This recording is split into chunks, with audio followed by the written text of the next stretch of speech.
அனைவருக்கும் வணக்கம். மலர் மருத்துவம் 4ஆம் நாள் வகுப்பு. இன்றைய வகுப்பில் மஸ்டர்ட் அப்படிங்கிற ஒரு மலரை பற்றி நம்ம பார்க்க போகிறோம். 21வது மலராக மஸ்டர்ட் அப்படிங்கிற ஒரு மலரை பற்றி நம்ம பார்க்க போகிறோம். இந்த மஸ்டர்ட் மலர் சார்ந்த மனநிலை இருக்கக்கூடிய நபர்கள் எப்படி இருப்பாங்க அப்படின்னு பார்க்கும்போது, இவர்கள் பொதுவாகவே ஒரு காரணமில்லாத ஒரு கவலையில் இருப்பாங்க. அந்த காரணமில்லாத கவலையால் ஒரு சோர்வு ஏற்பட்டு அதனாலேயே ஒரு மனபாரத்தோடு இவங்க இருப்பாங்க. இவங்க என்ன நினைப்பாங்க அப்படின்னா, காரணமே இல்லாமல் திடீர்னு இந்த உலகமே இருண்டு போன மாதிரி அவர்களே தன்னுடைய மனதுக்குள்ள ஒரு கற்பனை கோட்டையை கட்டி வச்சுக்குவாங்க. அந்த கற்பனை கோட்டையை அவர்களே வாழ்வார்கள். அந்த கற்பனை கோட்டைக்குள்ள அவர்களே வாழ்வார்கள். என்ன பண்ணுவாங்க அப்படின்னா, மற்றவர்களிடம் பேசுவதற்கோ பழகுவதற்கோ விரும்ப மாட்டாங்க. கூச்சப்படுவாங்க அதிகமாக. இவர்களால் மகிழ்ச்சியாக இருக்க முடியாது. அப்போது இது மாதிரியான காரணமில்லாத கவலையில் இருக்கக்கூடிய நபர்கள் தங்களுடைய மனபாரத்திலிருந்து நீங்கி எளிய வாழ்க்கையில் வாழ்வதற்கு இந்த மஸ்டர்ட் அப்படிங்கிற மலரை நம்ம பயன்படுத்தலாம். 22வதாக நம்ம பார்க்கக்கூடிய மலருக்கு பேர் ஓக். இந்த ஓக் அப்படிங்கிற மலர் சார்ந்த தன்மை என்ன அப்படின்னு பார்க்கும்போது, ஒரு நபர் தன்னால் ஒரு வேலையை செய்ய முடியாது அப்படிங்கிறது தெரிந்தும் அதிகப்படியான முயற்சியை விடாமுயற்சியை ஒரு விஷயத்தில் செய்கிறாங்க அப்படின்னா அவர்களுக்கு இந்த ஓக் அப்படிங்கிற மலரை நம்ம கொடுக்கலாம். உதாரணமாக லாட்ரியில் பணம் செலவழிப்பாங்க. அதில் பணம் வராதுன்னு தெரியும், ஆனால் தெரிஞ்சுமே திரும்ப திரும்ப லாட்ரி டிக்கெட் வாங்குறாங்க அப்படின்னா அந்த நபருக்கு ஓக் மனநிலை இருக்குது அப்படிங்கிறத நம்ம புரிஞ்சுக்கணும். அதே மாதிரி இவங்க என்ன பண்ணுவாங்க அப்படின்னா, மற்றவர்களுக்கு உதவி செய்கிறதுக்காக ஓவர் டைமில் வேலை பார்ப்பாங்க. அப்படி ஓவர் டைமில் வேலை பார்த்தாலும் மற்றவர்களுக்கு உதவி செய்யக்கூடிய அளவுக்கு நம்மளால் வர முடியாது அப்படிங்கிறது தெரிஞ்சும் தன்னை மீறி வேலை பார்ப்பாங்க. அதனால் வரக்கூடிய உடல் சோர்வை பற்றியோ மனச்சோர்வை பற்றியோ இன்னொருத்தர்கிட்ட சொல்ல மாட்டாங்க. அப்போது அது மாதிரியான நபர்களுக்கு இந்த ஓக்கு மருந்து கொடுக்கும்போது தேவையான துணிச்சல், எந்த இடத்துல துணிச்சல் தேவையோ அந்த இடத்துல துணிச்சல் இருக்கும். எந்த இடத்துல உற்சாகமாக வெற்றி அடைவதற்காக முயற்சி செய்யணுமோ அந்த அளவுக்கு வெற்றி அடைவதற்காக உற்சாகமாக முயற்சி செய்வதற்கு நம்முடைய மனநிலை தூண்டப்படும். ஒரு நபர் தான் பணிபுரியக்கூடிய இடத்துல நல்லா சிறப்பாக விளங்கணும் அப்படின்னா இந்த ஓக் மருந்தை எடுத்துக்கலாம். அதே மாதிரி ஒரு அடிக்ஷன், தினமும் சீரியல் பார்க்குறதா இருக்கட்டும், கைபேசி அதிகமாக பயன்படுத்துகிறதா இருக்கட்டும், இது எல்லாத்துக்குமே ஓக் மருந்து கொடுக்கும்போது இதனை நம்மால் சரி செய்ய முடியும். அடுத்ததாக 23வதாக நம்ம பார்க்கக்கூடிய மலர் மருந்துக்கு பேர் ஆலிவ்.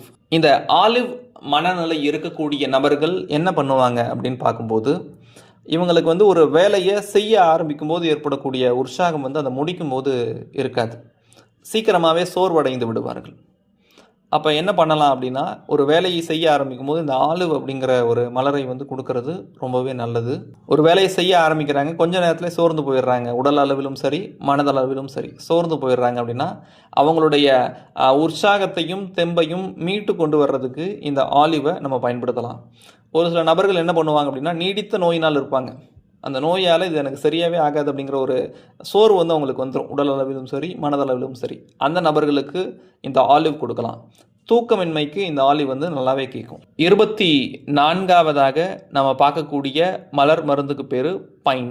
இந்த பைன் மனநிலையில் இருக்கக்கூடிய நபர்கள் எப்படி இருப்பாங்க அப்படின்னு பார்க்கும்போது, இவங்களுக்குள்ள ஒரு தாழ்வு மனப்பான்மை இருக்கும். ஏன் அப்படின்னு பார்க்கும்போது, ஒரு குற்றம் இவங்க செஞ்சுருக்கவே மாட்டாங்க. அந்த குற்றம் செய்யாமலே அதனால் ஏற்பட்ட ஒரு பிரச்சனைக்கு தன்னைத்தானே பொறுப்பாக்கிக்குவாங்க. உதாரணமாக 4-5 பேருடன் சேர்ந்து ஒரு வேலை செய்கிறாங்க, அதில் இன்னொரு நபர் செஞ்ச தப்பால் அந்த வேலை ஒழுங்காக நடக்கலை. ஆனால் இவங்க என்ன பண்ணிக்குவாங்க அப்படின்னா, அந்த தவற்றுக்கு நான் தான் காரணம் அப்படிங்கிற ஒரு மனநிலைக்குள்ளே இவங்களே போயிடுவாங்க. இவங்க எந்த வேலையை செஞ்சு முடித்தாலுமே அதில் ஒரு மனநிறைவு அப்படிங்கிறது இல்லாமல் தவிச்சுக்கிட்டே இருப்பாங்க. உதாரணமாக வீட்டில் ஒரு நபருக்கு உடல்நிலை சரியில்லாமல் போயிடுச்சு. என்ன பண்ணுவாங்க அப்படின்னா, நான் சமைச்ச சாப்பாட்டால் தான் இவங்களுக்கு உடல் இப்படி ஆயிடுச்சு அப்படின்னு சொல்லிட்டு இவங்களை குற்றம் சுமத்திக்குவாங்க. ஒரு வகையில் எந்த ஒரு விஷயத்தையும் தன்னை பொறுப்பாக்கி கொள்வது அப்படிங்கிறது ஒரு மேன்மையான மனநிலையை குறித்தாலும் கூட எல்லா விஷயத்துக்குமே தன்னையே பொறுப்பாக்கிக்கிறது அப்படிங்கிறது சரியாக வராது. அப்போது அது மாதிரியான நபர்களுக்கு இந்த பைன் அப்படிங்கிற மலர் மருந்தை நம்ம கொடுக்கலாம். அடுத்ததாக 25வது மலர் மருந்தாக நம்ம பார்க்கக்கூடியது ரெட் செஸ்னட். இந்த ரெட் செஸ்னட் எடுக்கக்கூடிய நபர்கள் எப்படி இருப்பாங்க அப்படின்னா, தனக்கு வேண்டியவர்களை பற்றி மற்றவர்களை பற்றி அதிகமாக கவலைப்படுவாங்க. உதாரணமாக பள்ளிக்கு போன தன்னுடைய குழந்தை சீக்கிரமாக சரியாக பாதுகாப்பாக வருதா அப்படிங்கிறத பற்றி இவங்க அதிகமாக பயப்படுவாங்க. தனக்கு வேண்டியவர்கள் ஒரு இடத்துக்கு போகிறாங்க அப்படின்னா சரியாக போகிறாங்களா அப்படிங்கிறத பற்றி அடிக்கடி அழைச்சிக்கிட்டே இருப்பாங்க, அழைச்சி கேட்டுக்கிட்டே இருப்பாங்க. அப்போது அது மாதிரியான நபர்களுக்கு ரெட் செஸ்ட்நட் கொடுக்கணும். அதாவது தேவைக்கு அதிகமான ஒரு பயம் வேண்டியவர்களிடத்தில் ஏற்படும் போது இந்த ரெட் செஸ்ட்நட் யூஸ் பண்ணலாம். ஒரு நபர் ஏணியில் ஏறுறாங்க, தனக்கு வேண்டிய நபர் ஏணியில் ஏறுறாங்க, ஏறும்போது விழுந்துருவாங்களோ அப்படிங்கிற மாதிரி பயப்படுவாங்க. ஒரு நபர் விளிம்பில், ஒரு உயரமான இடத்துல ஒரு கட்டிடத்தின் மேலே விளிம்பில் நிற்கிறாங்க, நிற்கும்போது அங்கேருந்து விழுந்துருவாங்களோ அப்படிங்கிறத நினச்சலாம் பயப்படுவாங்க. தன்னுடைய பிள்ளைக்கோ மனைவிக்கோ தன்னுடைய உறவினருக்கோ ஏதாவது உடல் நலத்தில் பிரச்சனை அப்படின்னாலும் அது சார்ந்து இவங்க அதிகமாக பயப்படுவாங்க. உண்மையிலே சொல்லணும் அப்படின்னா அபாயத்தை விளைவிக்கக்கூடிய ஒரு நோய்கள் இருந்தால் கூட அது முன்கூட்டியே தகுந்த நடவடிக்கைகளை எடுக்கிறது மூலயமா சரி செய்கிறது அப்படிங்கிறது ஒரு முக்கியமான விஷயம்தான். ஆனால் அது சார்ந்த அதிகப்படியான ஒரு கவலையோ பதட்டமோ அது எந்த வகையிலுமே மனிதனை மேன்மை நிலைக்கு கொண்டு போகாது. அப்போது அது மாதிரியான மனநிலை இருக்கக்கூடிய நபர்களுக்கு இந்த ரெட் செஸ்ட்நட் கொடுக்கலாம். ஆக இதுதான் இன்றைய வகுப்புக்கான பாடம். நன்றி.